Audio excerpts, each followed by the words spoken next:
Des partis politiques et organisations syndicales boycottent la modalité de désignation des membres du Conseil national de transition. C'est décidé, le parti élément ne postulera pas pour des sièges au CNT. Les raisons dans ce journal. Le Centre Imali a organisé une conférence de presse ce jeudi à leur siège. L'objectif, selon les organisateurs, est d'appeler les organisations syndicales de transport routier à la cohésion. C'était là pour vous la sommaire de cette édition. Merci de nous accueillir chez vous et bienvenue dans ce journal d'information de la Liberté Télévision. Je vous le disais en titre, la mise en place du Conseil national de transition fait beaucoup de bruit. Des partis politiques et organisations syndicales dénoncent la répartition des sièges. Tous se disent ne pas se reconnaître dans cet organe. Selon Modibo Kadjogé, ancien ministre de l'Emploi et membre du comité directoire de l'EPM, la gestion du Conseil national de transition est technique, mais peut se faire sans les hommes politiques. Il est interrogé par Seydou Sidibé. Je pense qu'il y a deux aspects là-dedans, dans la répartition au niveau du Conseil national de transition. Le premier aspect, c'est le nombre réservé au CNSP, si on peut s'exprimer ainsi, ou aussi le nombre de places réservées également aux partis politiques. Et les débats sont à ce niveau-là. Je pense très sincèrement que les partis politiques jouent un très grand rôle dans l'animation sur la scène politique. À l'Assemblée, les débats sont éminemment politiques. Et c'est important d'avoir des gens d'expérience à ce niveau-là pour pouvoir animer, coordonner. Nous nous attendons à des réformes profondes, des réformes très complexes, et des réformes qui auront besoin de soutien populaire ou de caution populaire. Cela veut dire qu'au niveau du CNT, et si les décisions sont prises, ces décisions-là doivent être acceptées par la majorité des Maliens. Et les politiciens, c'est un peu cela aussi leur rôle. C'est important que la société civile et tous les autres soient là, c'est très bien. Mais on doit réserver une grande place à la communauté politique. Que les hommes politiques soient là, animer les débats et relayer, et ils ont cette expérience, et relayer tout cela à l'intérieur du pays. C'est très très important. Et l'expérience parlementaire, l'expérience que nous avons, et nous les hommes politiques, ça peut beaucoup aider à cela. Le CNSP est représenté par un grand nombre. Je ne sais pas très bien comment ils vont le faire, mais j'espère que ce n'est pas que des porteurs de tenue que le CNSP va envoyer. Je me dis qu'il y a certainement des porteurs de tenue, mais qu'ils ont aussi des proches, des experts d'autres niveaux qui vont envoyer. Parce que le CNT est éminemment technique aussi, qui vont envoyer d'autres personnes qui ne sont pas des porteurs de tenue. C'est vrai, comme les uns et les autres l'ont dit, ça peut effrayer les citoyens lambda, quand la situation sécuritaire est au niveau que nous savons aujourd'hui, et si on voit un nombre important de porteurs de tenue à ce niveau de débat, et ça peut beaucoup effrayer. Et les gens sont en ce moment en droit de se poser beaucoup de questions. Donc moi je me dis qu'ils ne seront pas tous des porteurs de tenue. Le CNSP va envoyer certainement des cadres, des intellectuels, et pour se rassurer que des gens sont là pour aider à la réflexion, parce que c'est ce qu'il faut. Les autres listes, ils ne les maîtrisent pas. Leurs listes, ils maîtrisent, donc ils peuvent mettre de la qualité pour que cela puisse aider à bien équilibrer les choses. J'espère que c'est ça leur vision.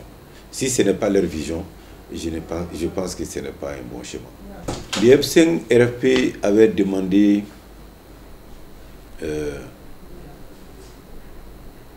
un nombre de places.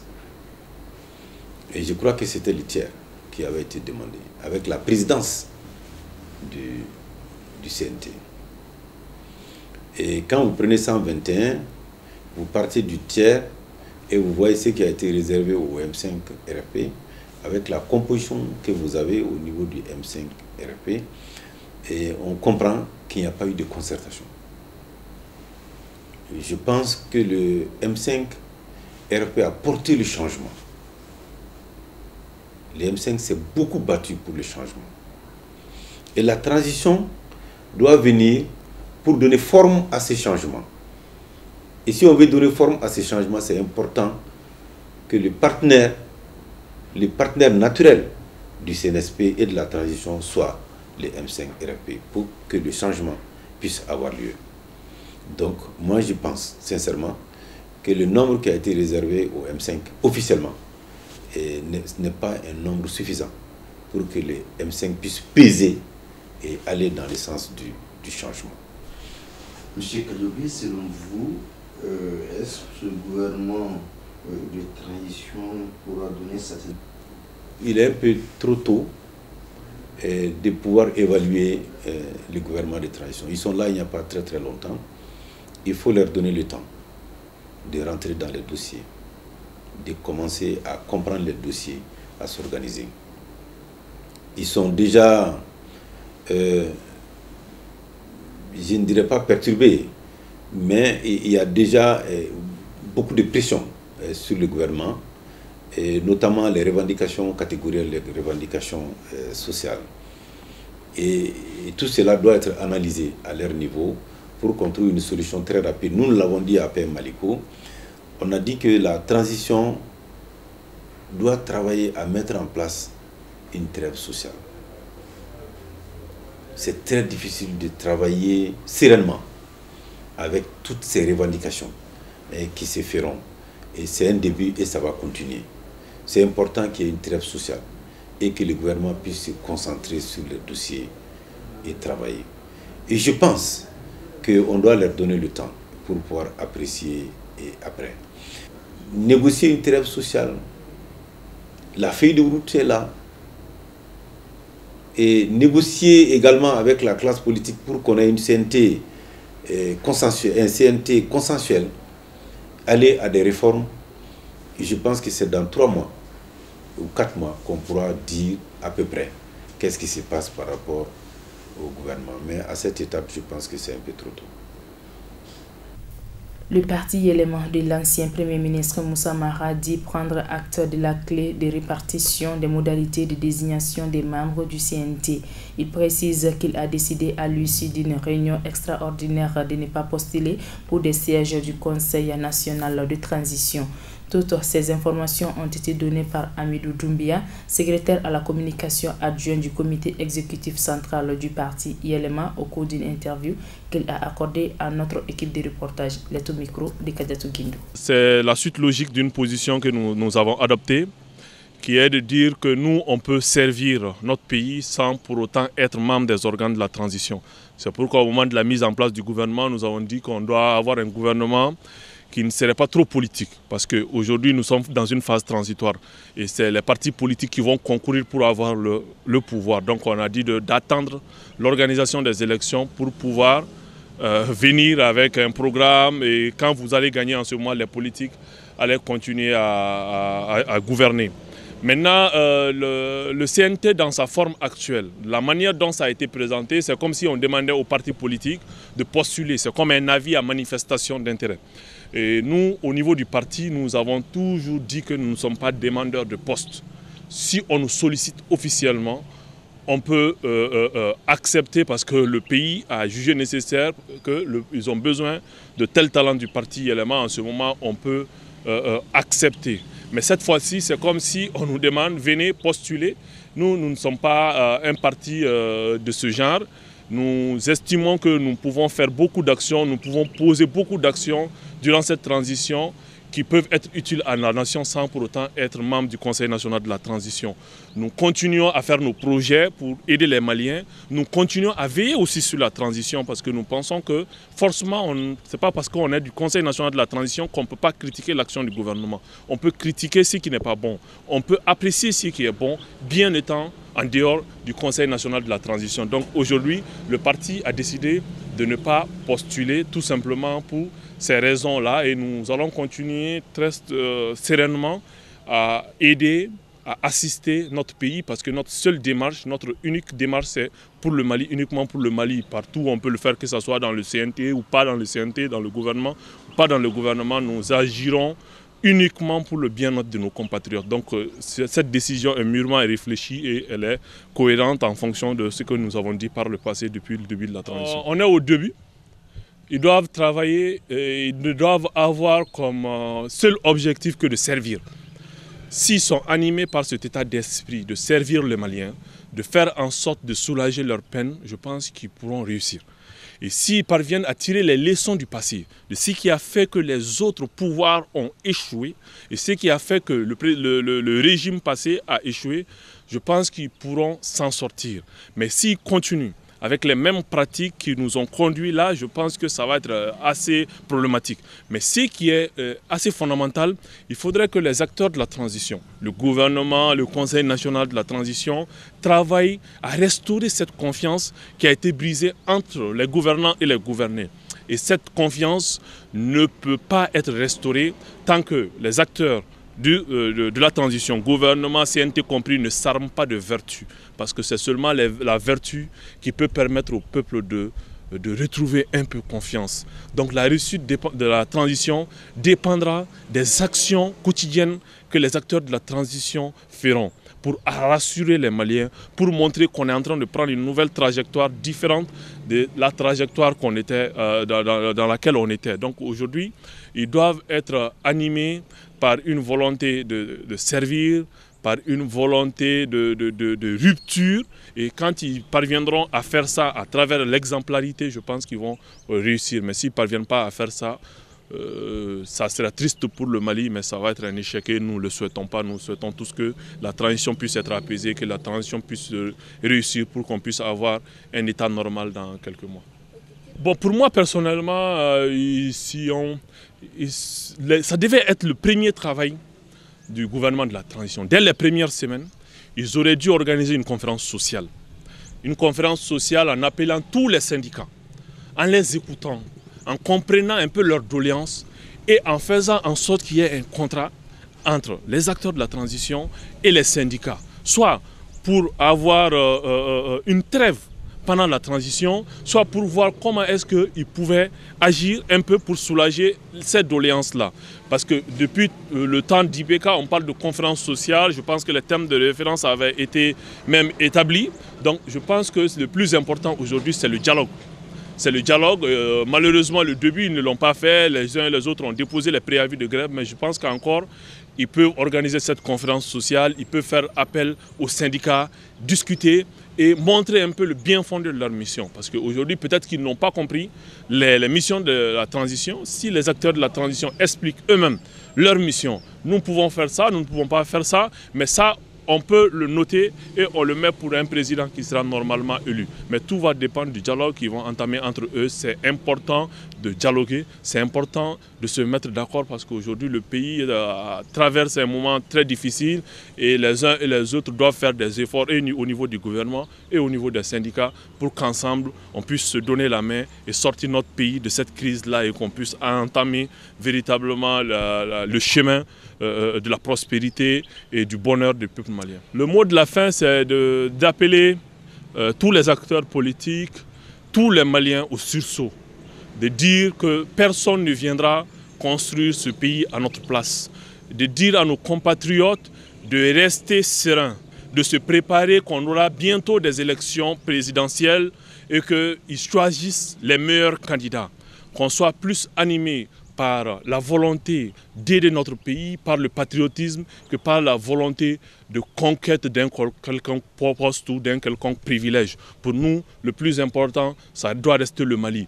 Ça vaut pour les politiques, ça vaut pour la société civile, ça vaut globalement pour le peuple malien. Mettons le Mali au-dessus de tout. Et quand on mettra le Mali au-dessus de tout, je pense qu'on aura un pays prospère, un pays où il fera bon à vivre. Mais si on met nos intérêts privés au-dessus des intérêts publics, c'est ce qui va faire en sorte que le pays va encore continuer vers sa décadence et on ne le souhaite pas. J'espère que le peuple tirera les leçons nécessaires, j'espère que tous les acteurs tireront les leçons nécessaires et que chacun d'entre nous, on fera notre autocritique pour voir ce qu'on peut faire de plus pour notre pays et quand on arrivera à cela, à cet état d'esprit, je pense que le Mali ira très loin et je profite pour implorer le bon Dieu pour qu'on puisse avoir une transition apaisée et que Dieu sauve le Mali.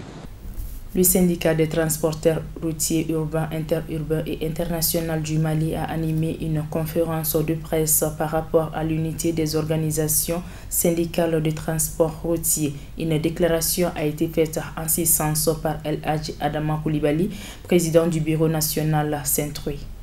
Un de nos principaux problèmes, c'est la lutte contre les surcharges ou l'application du règlement 14 de l'UMOA. Vous savez, quand vous prenez le transport, beaucoup disent que les surcharges, c'est le fait des transporteurs. Alors que c'est faux, c'est pas de notre faute. Nous-mêmes, nous luttons contre cela. Et Dieu a bien fait les choses. L'UMOA a pris un règlement qu'on appelle règlement 14 pour réglementer les charges des véhicules dans le cadre des importations. C'est ce qu'on appelle le règlement 14 de l'UMOA. C'est-à-dire que tu es chargé en fonction de la capacité de ton véhicule. Mais malheureusement, au Mali, il y a deux sortes de transporteurs. Il y a nous les transporteurs, nous vivons du transport, on n'a rien d'autre à faire sauf le transport. Ça, c'est ce qu'on appelle les transporteurs professionnels artisanaux. À Sikasso, à Koutchala, un peu partout. Donc ce sont ces transporteurs-là. Malheureusement, au Mali, on a créé un autre transporteur qu'on appelle transporteur pour compte propre. C'est-à-dire que le Mali a pris une loi, ça n'existe nulle part.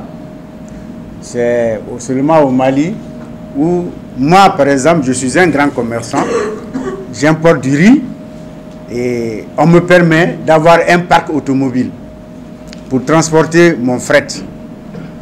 Donc c'est pour cela que vous voyez tous ces grands importateurs de riz, d'engrais, de sucre, d'huile, ils ont tous un parc automobile. Tu construis une usine, on te permet d'avoir ton parc automobile. Ce qui fait que les transporteurs artisanaux n'ont pas grand-chose à transporter. Parce qu'eux-mêmes, ils transportent leur fret. Donc ce sont ces transporteurs-là qui ne veulent pas l'application du règlement 14 au Mali. Parce qu'ils n'ont aucun intérêt. C'est des véhicules qui chargent à 100 tonnes, 60 tonnes, 80 tonnes. Arrivés à la douane, ils déclarent 20, 30 tonnes, ils dédouanent et ils rentrent au Mali. Donc ces gens-là, ils ont de l'argent pour payer les surcharges. Donc ils ne veulent pas du tout que le transporteur, que la lutte contre le surcharge soit effective au Mali. Donc on est handicapé par ce problème-là. Le deuxième problème que nous voulons vous signaler, c'est le non-respect des textes régissant l'évacuation des marchandises maliennes en transit dans les ports des différents pays côtiers de la sous-région. Vous savez que le Mali est un pays continental, donc toutes nos importations transitent dans les ports Lomé, Côte d'Ivoire, Sénégal, la Guinée, Togo, un peu partout. Donc, dans ce cadre-là, le Mali a signé des accords avec tous ces pays. Qu'est-ce que dit cet accord? Ça dit que quand tu importes 1000 tonnes, par exemple, qui arrivent en Côte d'Ivoire, c'est divisé en 3. Donc, il y a 2 tiers qui reviennent aux transporteurs maliens et à 1 tiers qui revient aux transporteurs du pays dans lequel la marchandise a atterri. Donc, ce sont ces accords-là. On vous remettra une copie d'un accord. Par exemple, ça c'est pour la Côte d'Ivoire et le Sénégal. Donc, ça y est, là, avec tous les pays, le Mali a signé des accords de ce genre. Malheureusement, pour nous, les transitaires, le ministère des Transports, les cadres du ministère des Transports, les cadres des entrepôts, parce que le Mali a des entrepôts maliens dans tous les ports, plus les importateurs, ils se sont réunis pour boycotter cet accord-là. Donc, c'est pour cela, quand vous vous arrêtez, par exemple, sur la route de Kati, quand vous voyez 20 véhicules qui passent, vous verrez que au moins 19 ou 15, c'est sénégalais. Donc, ils vendent tout notre fret aux étrangers.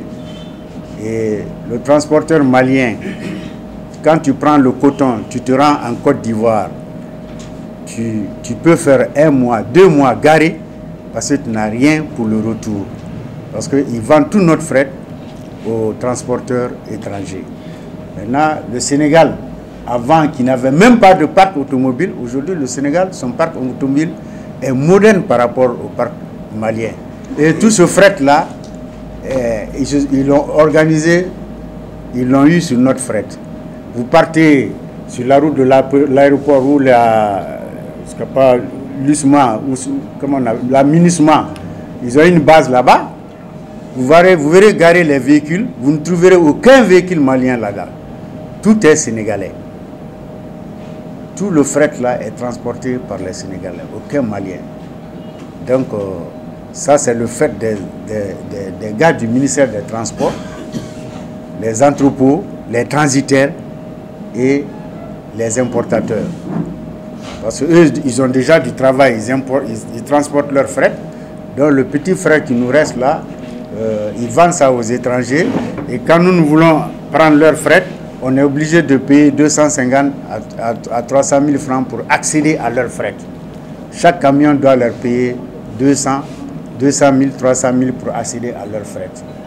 Donc il y a ce problème-là qui fait que le transport malien est très très difficile. Souvent vous vous moquez de nous, on n'a que des vieux camions. C'est parce qu'on ne travaille pas. Si on travaillait, on n'allait pas avoir ces vieux camions-là. C'est parce qu'on n'a pas de travail. Le troisième problème, c'est ce qu'on appelle, je vous ai dit tantôt qu'on a créé au Mali ce qu'on appelle le transporteur pour compte propre. Le transporteur pour compte propre, logiquement, il ne doit que transporter ses propres marchandises. Il doit transporter que ses propres marchandises. Et malheureusement, cela n'est pas appliqué. Non seulement il transporte ses propres marchandises, mais il nous concurrence. C'est pour les journalistes, hein? C'est pour les journalistes. Il nous concurrence. Donc, cette loi-là, ça a complètement tué le transport au Mali. Si vous voyez les autres régions, peut-être la région de Koutchala résiste un peu, la région de Sikasso résiste un peu, parce qu'il y a les balles de coton dans ces coins-là. Sinon, les autres coins où il n'y a pas de balles de coton, les centres, les transporteurs ont presque disparu à cause de cette loi-là. On s'est battu depuis des années pour que le gouvernement, même si vous prenez la mesure, mais que les gens respectent. Au moins, si on dit que tu ne dois transporter que ta marchandise, tu t'en tiens à ça, tu ne transportes que ta marchandise. Mais ils transportent toutes les autres marchandises.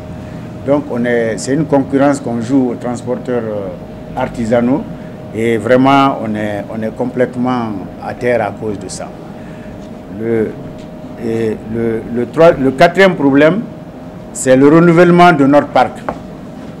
Vous savez, au temps Moussa, du président Moussa, les transporteurs ont créé avec le gouvernement ce qu'on appelle le fonds de la DTR.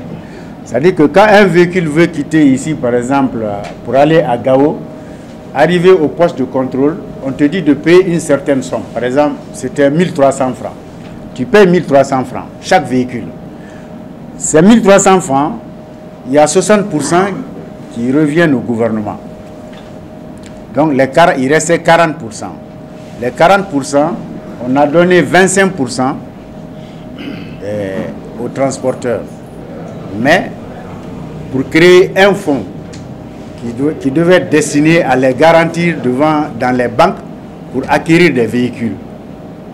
Et le reste là, on a donné ça aux forces de l'ordre pour les permettre de s'équiper et pour mieux faire le travail pour qu'ils ne soient pas tentés de racketter les transporteurs. Donc c'était comme ça. Et malheureusement, on a cotisé pendant des années. Pendant plus de 10 ans, 15 ans, 20 ans, on avait un fonds de 7 milliards au niveau du trésor malien pour permettre aux transporteurs de renouveler leur parc. Malheureusement, ce fonds-là a disparu. Et moi, il y a un mois, j'ai vu un article dans un journal qui a dit, mais qu'est-ce qui est devenu le fonds de garantie des transporteurs? Donc ce fonds-là a disparu. Personne ne sait où il est. Il a complètement disparu. complètement.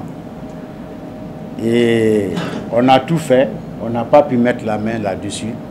On s'est battu, les transporteurs se sont battus, on dit toujours, ouais, on va mettre le fonds en place, on va mettre le fonds en place, mais le fonds n'a jamais été mis en place.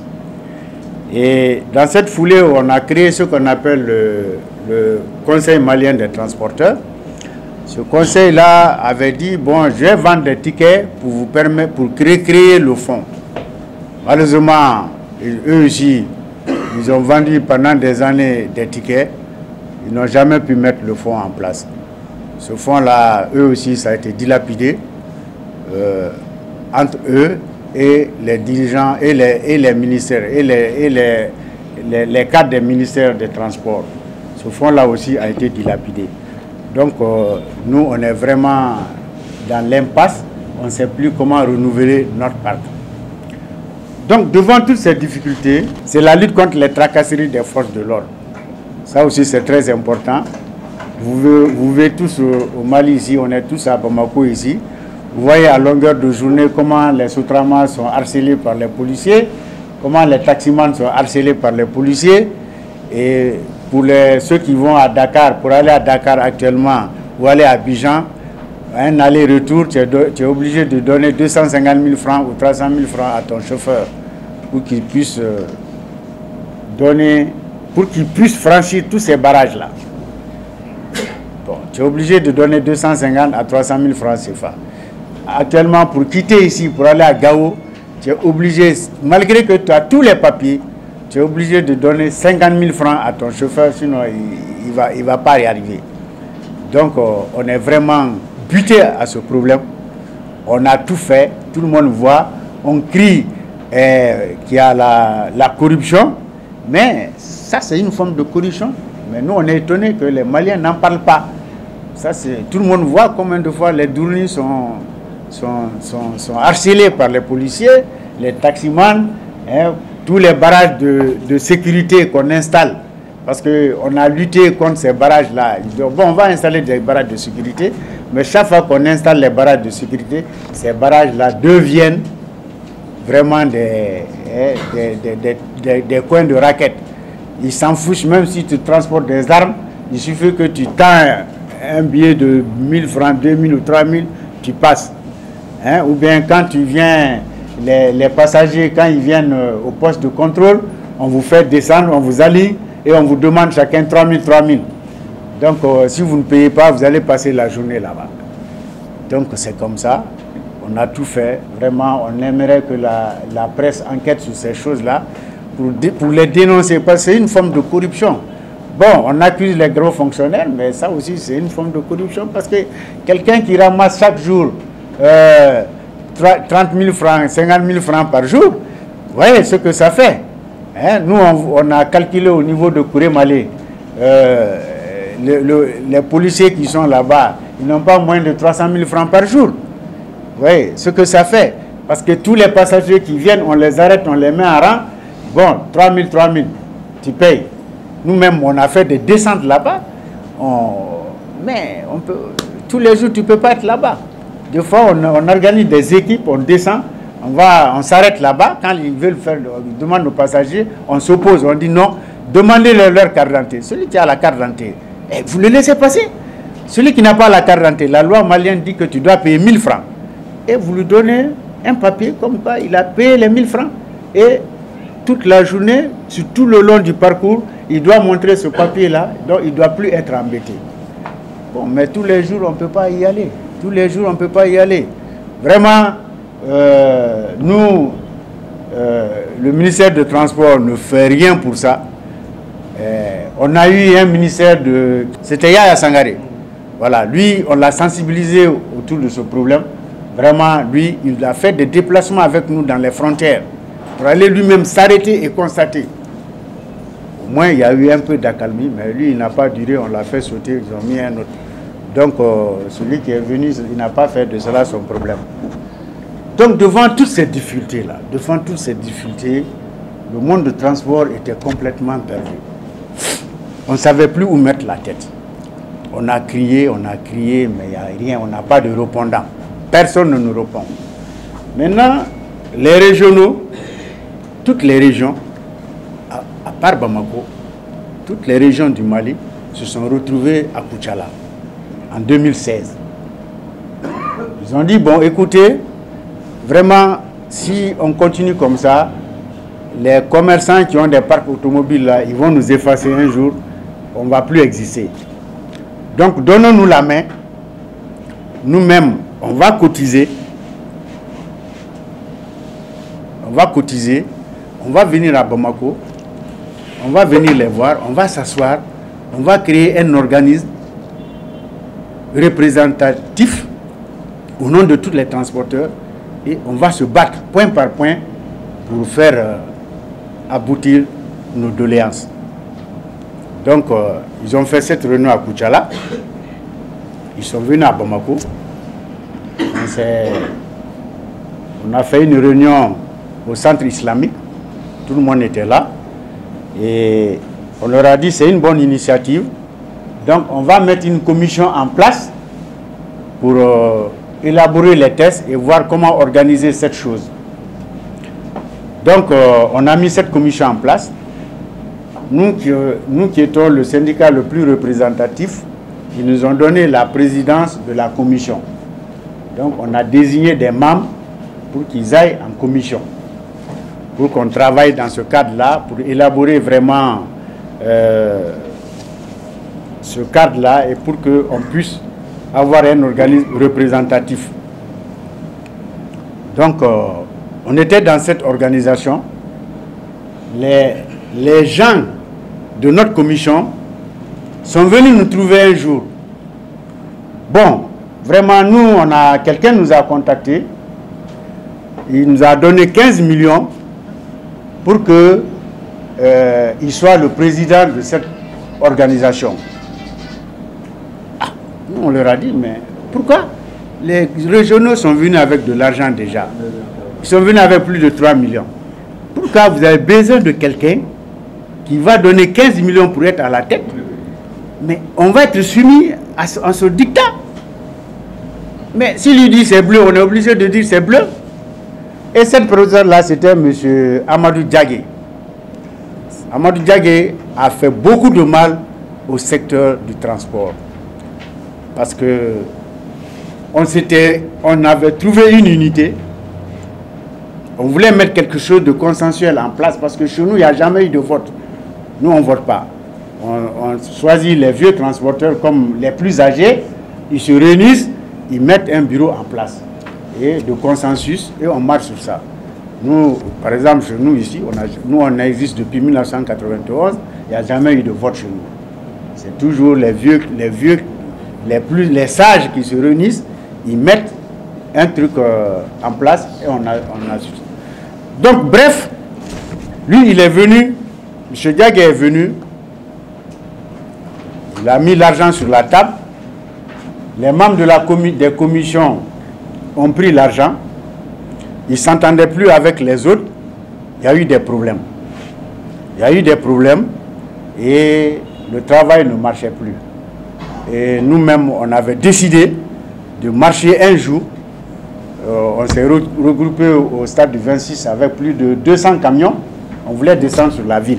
Mais malheureusement, ils sont partis nous bloquer. Au niveau de la Kouba, ils nous ont bloqués. Ils ont amené des camions militaires, tout, ils nous ont bloqués. Nous, on a dit à M. Diagué, vous êtes un grand opérateur économique. Vous avez beaucoup d'argent. Beaucoup d'argent. Vous avez d'autres moyens pour aller au Conseil national du patronat sans ça. Nous, on se cherche. On est complètement perdu. Personne ne nous écoute. Et toi, tu as beaucoup d'argent. Si tu te mêles de notre problème, tu n'auras pas le temps de régler nos problèmes parce que tu n'es jamais à Bamako. Tu voyages tout le temps, tu n'es jamais là. Tu ne peux pas régler nos problèmes. Tu vas atteindre ton but, c'est-à-dire être au patronat, au nom des transporteurs, mais nous, nos problèmes ne seront pas réglés. On te conjure,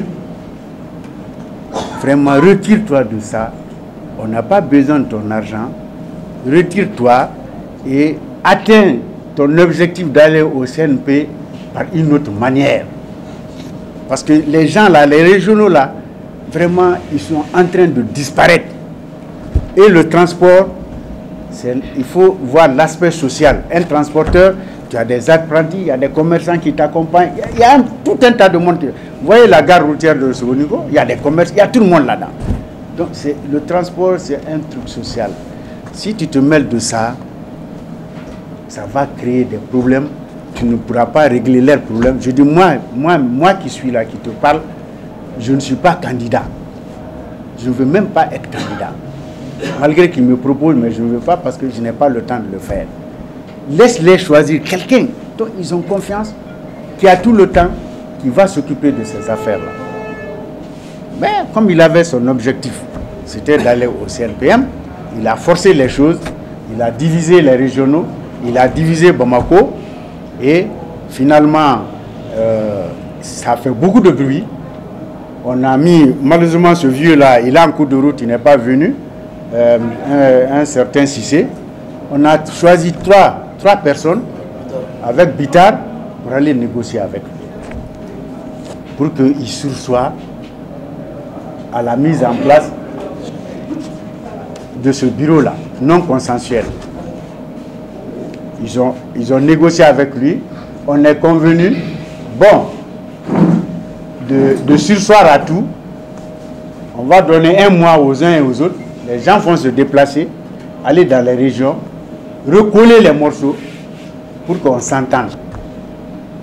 Donc, ils sont convenus sur ça. Parce que finalement, les transporteurs étaient convenus qu'ils veulent mettre Tera comme président. Bengue Transport, le propriétaire de Bengue Transport. Donc, les deux, on les a fait asseoir. Donc, on est convenu sur ça. Donc, on était dans cette attente. Ça s'est fait un lundi. Le vendredi, il a réuni des gens à Sogonikô ici. Ils ont mis un bureau en place. Ils ont mis un bureau en place. Et il a... Bon, comme il a beaucoup de moyens, il a invité le ministre des Transports qui a accédé. Ils sont venus un samedi pour faire installer ce qu'on appelle une confédération. Parce que nous, on lui a dit une confédération, ça regroupe plusieurs fédérations. Quelles sont les fédérations qui sont dans la confédération que tu vas créer? Nous, on n'a pas besoin de confédération. Nous, on a besoin d'une coordination pour qu'on se regroupe pour discuter.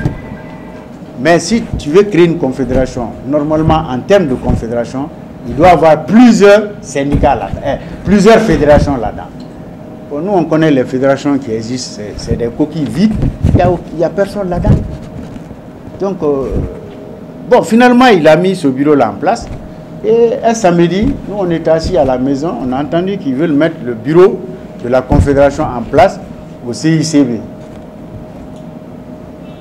Donc, finalement, Bitar nous a appelé. Moi, j'étais chez moi. Bitar m'a appelé. Il a appelé Tera, il a appelé ce dernier. Il nous a appelé, on est venu. Il dit, bon, écoutez, moi, je vais appeler Diagué, vous allez vous asseoir, vous allez rediscuter. On dit, mais on va discuter de quoi? Il a déjà mis un bureau en place. Ce bureau-là, il n'y a même pas de transport. À part 2 ou 3, 4 personnes, tout le reste là, c'est des non-transporteurs. Nous, notre secrétaire, notre comptable, qu'on paye à la fin de chaque mois, ils ont écrit son nom. À son absence, comme membre du bureau de cette confédération-là. Il n'est même pas transporteur. Donc, on a dit, on va s'entendre sur quoi? Lui, il a un objectif, c'est aller au CNPM. Nous, notre objectif, c'est de nous unir pour lutter ensemble, pour qu'on ne disparaisse pas. On n'a pas les mêmes objectifs.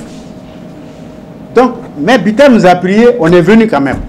On est venu au CICB, on s'est réunis, on a discuté. Bitar, il n'est pas mort, il est là. Hein.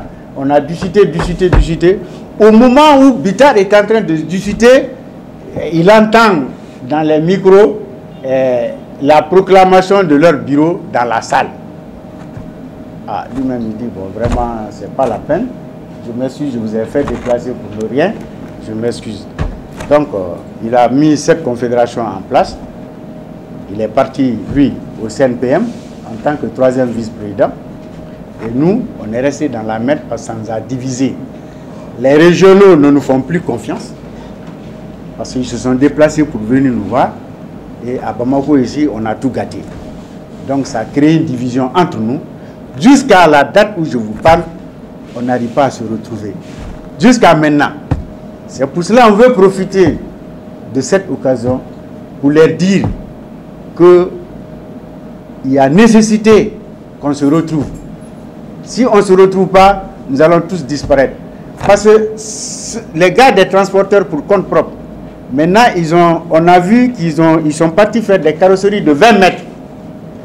Dans une carrosserie de 20 mètres, tu peux dépoter 3, 4, 5 conteneurs là-dedans. 3, 4, 5 conteneurs là-dedans. Donc, ils vont venir au poste de douane, ils vont déclarer un conteneur, tout le reste là, c'est la fraude. On dit il est temps de s'unir parce que ils avaient des 17 mètres, des 16 mètres, maintenant ils sont partis à 20 mètres. Donc si on ne fait pas gaffe, on va tous disparaître. Donc, on profite de cette occasion pour leur dire que vraiment ce qui s'est passé c'est très regrettable. Djadje, il nous a fait beaucoup de mal, il nous a divisés, il nous a créé beaucoup de problèmes. On est dans cette division-là jusqu'à présent.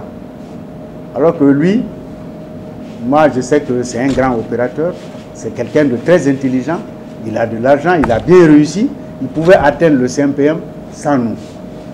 Mais malheureusement, ce n'est pas ça qui s'est passé, il est parti au CMPM et nous on est dans notre merde. Donc on profite de l'occasion pour dire aux transporteurs qu'il y a nécessité qu'on se réunisse. Il faut qu'on se donne la main. Si on ne se donne pas la main, nous allons tous disparaître, un à un. Nous allons disparaître parce qu'on n'a plus rien à transporter. Aujourd'hui, il n'y a que les balles de coton pour nous. Et balles de coton, quand tu charges, balles de coton, par exemple, pour aller à Abidjan, tu peux faire 3 mois. 3 mois de trajet. Moi, personnellement, par exemple, je suis à Dakar. Il y a 1 mois et 10 jours. Mon camion a arrêté, il n'est pas déchargé. Bon. Donc, ce travail-là, ça n'a plus de sens. Donc, si on continue dans ça, là, on va tous disparaître. Donc, on profite de l'occasion pour dire aux régionaux de nous refaire confiance. Il faut qu'on s'unisse.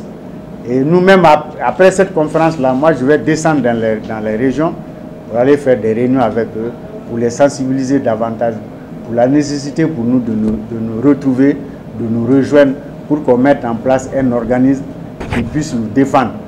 Parce que dans cette transition-là, tout le monde défend sa position, mais personne ne parle du transport.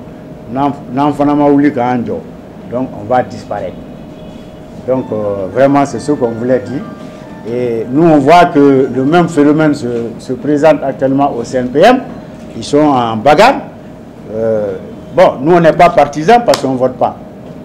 Nous on ne vote pas au CNPM, donc on ne soutient personne parce qu'on ne peut pas voter. Mais ce qui nous est arrivé, on craint à cet organisme-là que cela ne les arrive. Parce que dès qu'il y a élection dans une situation, vous n'allez plus vous retrouver. Ceux qui ne vont pas passer là seront toujours vos adversaires. Ainsi prend donc fait ce journal d'information. Merci de l'avoir suivi et bonne suite du programme sur la Liberté Télévision.